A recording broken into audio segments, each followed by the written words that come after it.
इस वक्त की बड़ी खबर आ रही है। यूक्रेन की मीडिया के हवाले से बताया गया है कि कीव पर रूस के हमले तेज हो गए हैं। कीव के कई इलाकों से धमाकों की आवाज सुनी गई है। यह खबर यूक्रेन मीडिया के हवाले से आई है। आज लड़ाई का 19वां दिन है और कीव की घेराबंदी करने के लिए रूस के हमले अब तेज हो गए हैं।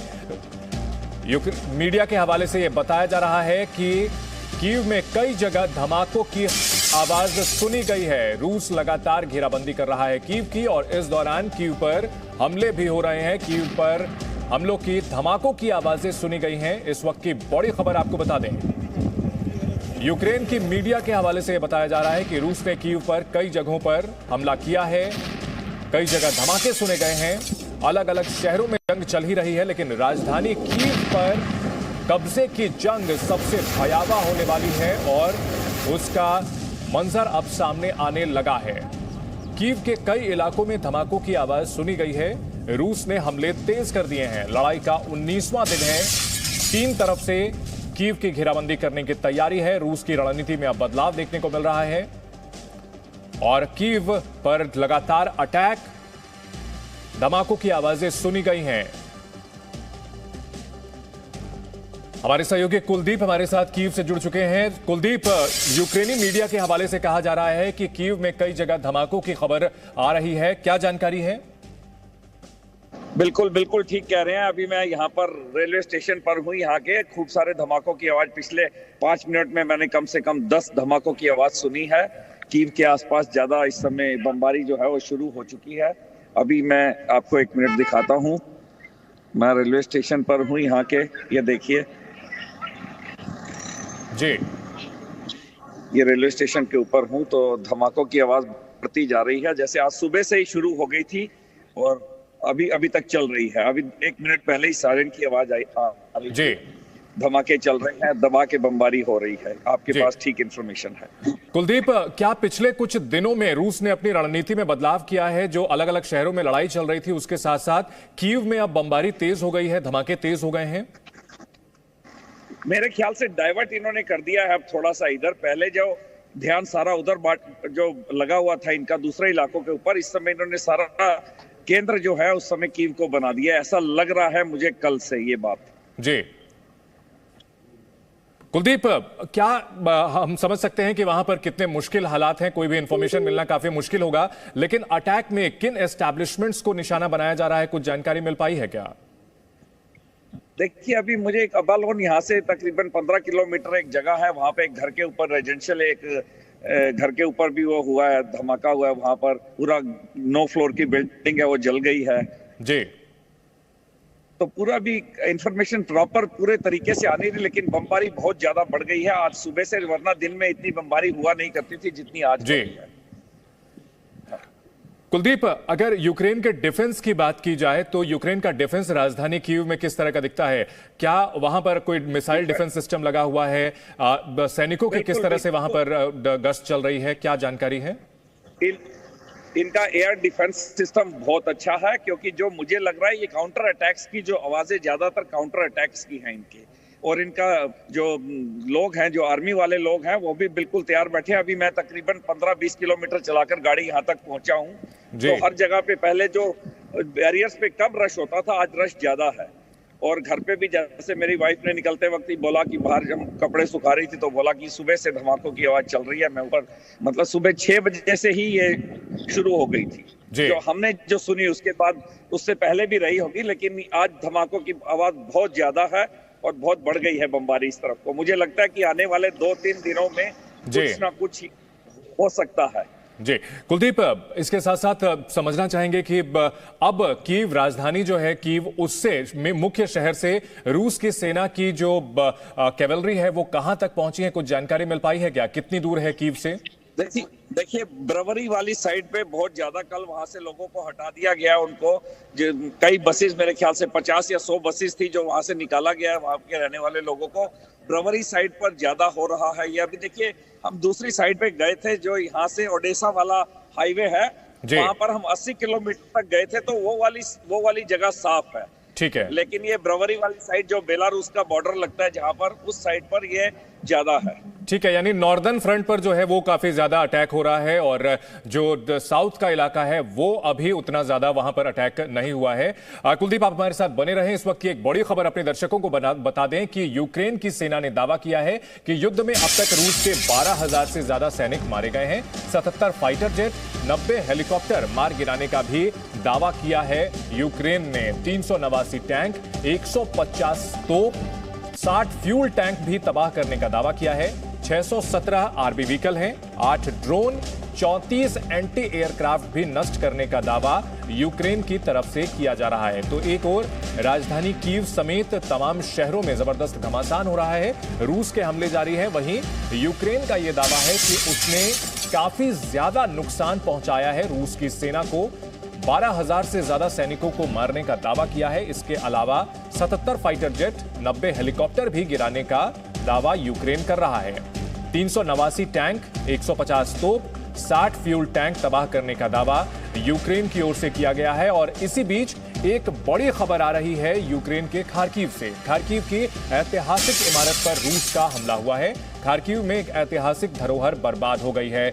रूस के हमले के बाद इमारत ध्वस्त हो गई है। तस्वीरों में देखा जा सकता है किस तरह से ये इमारत पूरी तरह से बर्बाद हो गई है। एक ऐतिहासिक इमारत इसे बताया जा रहा है। खार्किव एक औद्योगिक क्षेत्र है और वहां पर जबरदस्त घमासान चल रहा है पिछले कई दिनों से।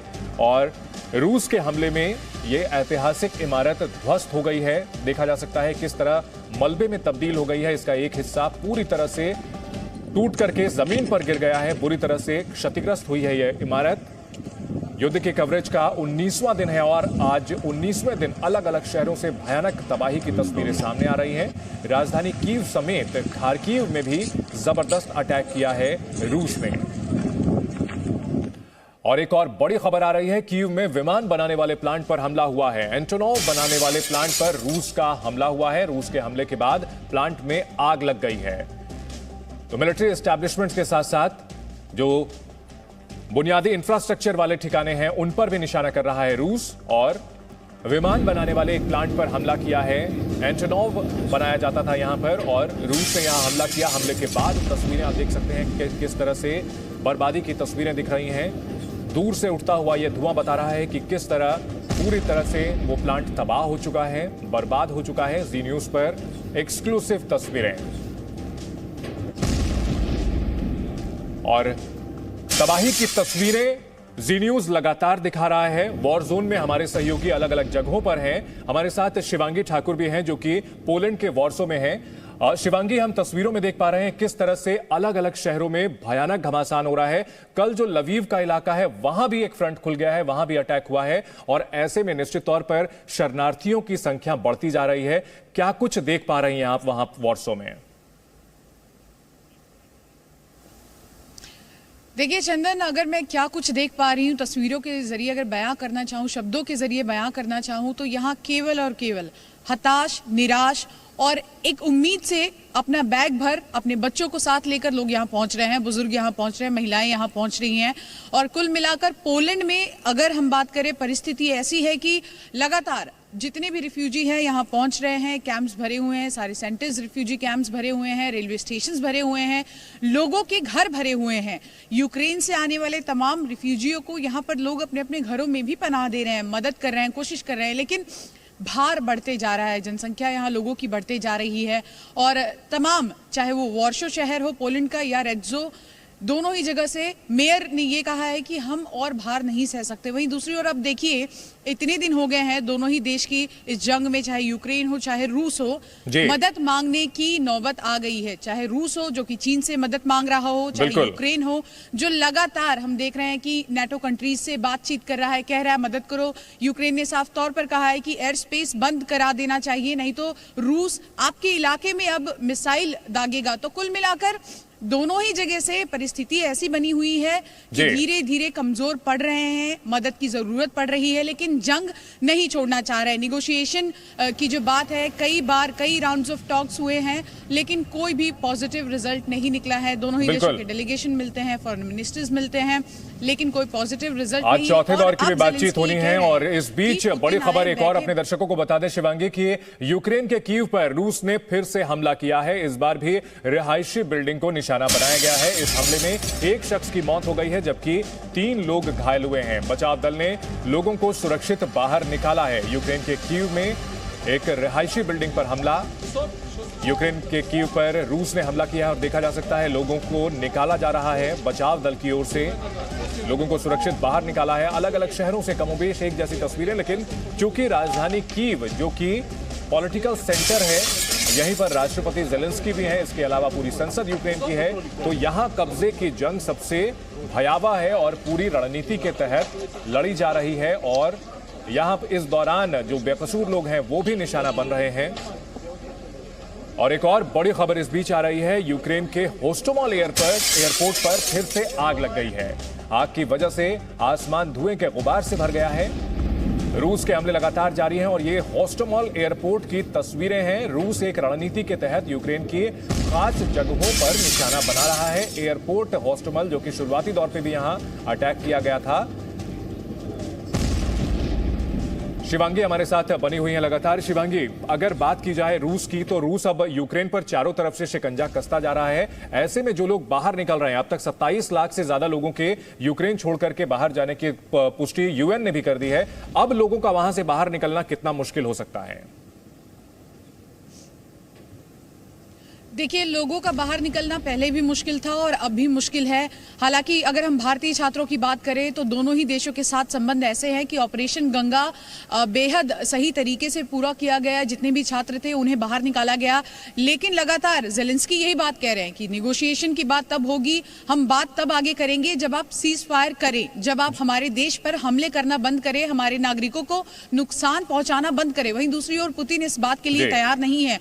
और आप देखिए कैसे, चाहे वो कीव हो, खार्किव हो, इरपिन हो, लवीव हो, तमाम इलाके हर जगह से हमले की तस्वीरें आती हैं। कहीं बच्चे, कहीं बड़े, हर तरह से बहुत ही दर्दनाक जो तस्वीरें हैं वो देखने को मिल रही है। कुछ तस्वीरें ऐसे हैं जो हम टेलीविजन पर शायद दिखा भी नहीं सकते। तो ऐसे में बातचीत के जरिए, सुलह के जरिए इस पूरी जंग को कहीं ना कहीं बिल्कुल देखना यही है शिवांगी कि आज जो बातचीत का चौथा दौर है, इसमें से कोई रास्ता निकल पाएगा क्या? क्योंकि अभी तक दोनों ही पक्ष पीछे हटने को तैयार नहीं हैं, अपनी शर्तों पर अड़े हुए हैं। बहुत शुक्रिया शिवांगी आपका और कुलदीप आपका इस बड़ी खबर पर हमारे साथ जुड़ने के लिए। यूक्रेन के मोस्चुहन इलाके में छिपे रूसी सेना पर यूक्रेन का हवाई हमला। वहीं चेर्निहिव में एक बिल्डिंग से 3 जिंदा बम मिले हैं। कादिरोव में रूसी सैनिकों ने कब्जे के बाद रेड की। कीव में नजदीक चेचन्या की फौज पहुंच गई है, ऐसा दावा किया जा रहा है। वीडियो जारी कर यूक्रेन में दहशत मचाने का मंसूबा जाहिर किया गया है। रूस के वॉर रूम की तस्वीर सामने आई है, जहां रूस सेना यूक्रेन में हमले की प्लानिंग करती नजर आई है। वहीं मरियुपोल में रूस ने भारी बमबारी की है। इसकी सैटेलाइट तस्वीरें सामने आई हैं इस हमले की। रूस और यूक्रेन के बीच जंग का आज 19वां दिन है और भयानक घमासान चल रहा है। कीव की घेराबंदी की जा रही है। कीव पर आसमान से बम बरसाए जा रहे हैं और हमारे सहयोगी जो कि कीव में मौजूद हैं, कुलदीप, उन्होंने ये बताया कि पिछले कुछ दिनों में कीव में धमाकों की आवाजें काफी तेज हो गई हैं, काफी फ्रीक्वेंट हो गई हैं और ऐसे में अगले 2 से 3 दिन में बड़ा धावा बोला जा सकता है कीव पर। इस बीच अलग अलग शहरों में भी घमासान चल रहा है और तस्वीरें सामने आ रही हैं। मरियुपोल में भी जबरदस्त लड़ाई चल रही है और इस बीच एक बड़ी खबर, कीव में विमान बनाने वाले प्लांट पर हमला किया गया है। एंटोनोव विमान के प्लांट पर रूसी हमला किया गया है। प्लांट पर रूसी हमले के बाद यहां आग लग गई। रूस की गोलाबारी में तबाह हो चुका है दुनिया का सबसे बड़ा कार्गो विमान। एंटोनोव 225 को रूस ने हमले में नष्ट कर दिया था और एक बार फिर इस प्लांट पर हमला किया गया है और तस्वीरों में देखा जा सकता है हमले के बाद किस तरह से यह प्लांट पूरी तरह से बर्बाद हुआ है। कीव में एंटोनोव कंपनी के प्लांट पर हमला किया गया है, जो कि विमान बनाने की कंपनी है, एरोनॉटिक कंपनी है। रूसी हमले के बाद प्लांट में आग लगी है। इस हमले में काफी लोगों के मारे जाने की भी आशंका है। एंटोनोव 225, जिसे दुनिया का सबसे बड़ा विमान कहा जाता था, वो कुछ दिनों पहले हमले में बर्बाद किया जा चुका है और अब एंटोनोव प्लांट पर हमला किया गया है। एंटोनोव बनाने वाले प्लांट पर रूस का हमला और तस्वीरों के जरिए देखा जा सकता है। 2 तस्वीरें आप देख सकते हैं। सबसे बड़ा विमान जो एंटोनोव 225 था वो नष्ट किया गया, बर्बाद होकर के खत्म हो चुका है। वहीं अब एंटोनोव एरोनॉटिक्स का जो प्लांट है उसे निशाना बनाया गया है। कीव के बाहरी इलाके में यह प्लांट स्थित है। साल 1946 में इस प्लांट की स्थापना ओलेग एंटोनोव ने की थी और इस प्लांट पर जोरदार हमला किया गया है रूस की तरफ से। दरअसल जब जंग होती है तो एक दूसरे के जो अहम ठिकाने होते हैं, सामरिक ठिकानों के साथ साथ जो इंफ्रास्ट्रक्चर के बड़े ठिकाने होते हैं, उन्हें भी निशाना बनाया जाता है और एंटोनोव प्लांट पर भी इसी रणनीति के तहत हमला किया जा रहा है। युद्ध में एक दूसरे के कल कारखाने बर्बाद किए जाते हैं, प्लांट्स को बर्बाद किया जाता है और रूस यही कर रहा है। एंटोनोव प्लांट पर अटैक किया है। कुछ दिनों पहले एंटोनोव 225 मायरा को नष्ट किया जा चुका है। दुनिया का सबसे बड़ा विमान इसे कहा जाता था। और इस वक्त की बड़ी खबर आ रही है, बातचीत से पहले यूक्रेन ने बड़ी शर्त रखी है और कहा है कि रूस पहले सीज फायर का ऐलान करे, उसके बाद चौथे दौर की बातचीत मुमकिन है। सीज फायर के बाद ही बातचीत संभव है। यूक्रेन ने शर्त रखी है कि रूस यूक्रेन से अपनी सेना हटाए और ऐसे में अब सवाल खड़ा हो रहा है कि जो थोड़ी देर में यूक्रेन और रूस के बीच बातचीत प्रस्तावित है, क्या वो बातचीत हो भी पाएगी या नहीं, क्योंकि यूक्रेन ने बड़ी शर्त रखी है कि सीज फायर करे और अपनी सेनाएं हटाए, जबकि रूस साफ कह चुका है कि वो कोई शर्त नहीं मानेगा और अगर जो बातचीत होगी वो उसकी शर्तों के आधार पर होगी, ना कि यूक्रेन के शर्तों के आधार पर। और ऐसे में चौथे दौर की जो बातचीत है वो खटाई में पड़ती हुई नजर आ रही है। ये क्योंकि यूक्रेन ने बड़ी शर्त ये रख दी है कि पहले रूस सीज फायर का ऐलान करे, अपनी सेनाएं हटाए, उसके बाद बातचीत होगी। और ये शर्त रूस के राष्ट्रपति व्लादिमीर पुतिन कतई नहीं मानने वाले हैं, क्योंकि जो ऑफेंसिव चल रहा है उसमें अब रूस की सेना काफी हावी नजर आ रही है। Presenting B News app available on Google Play and App Store. Download it now.